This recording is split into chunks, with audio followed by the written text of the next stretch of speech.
կապակցությամբ նաև ձեր խոսքին ասած, որ իրականորեն է եւ Հայաստան խմբակցությունն եւ Ռոբերտ Քոչարյանը։ Այսինքն եւ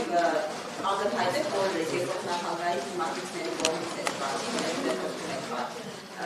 նպատակը է քաղաքական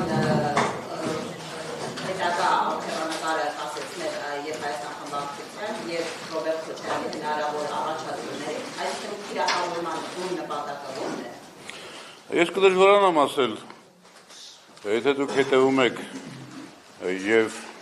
մեր ԶԼՄ-ներին եւ որոշակի կողմնորոշում ունեցող ԶԼՄ-ներին, կտեսնեք, թե ովքեր են այս օրակարգը անընդհատ փորձում առաջ տանել։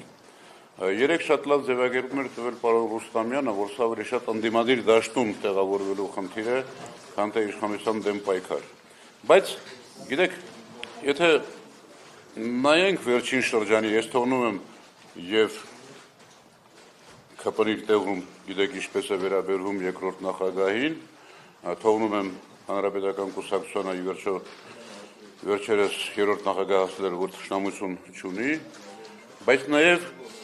արտախորհրդարանական բազմաթիվ ուժերի կարծես թե հիմնական թիրախը դարձել է այսօր Ռոբերտ Քոչարյանը, եւ դա վատ չէ։ Ում են թիրախավորում, ում են փորձում ազդեցությունը նվազեցնել, ով որ ուժեղ է։ Եվ ես վստահ եմ, որ այս հարցակումներ չասեմ, բայց այս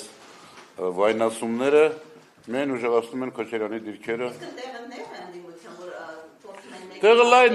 լայն է, բայց չգիտես ինչու ամեն մեկը փորձում է ուրիշի հաշվին այդ տեղը լայնացնել, եւ որ ամեն մեկը ես կարծում եմ պիտի աշխատի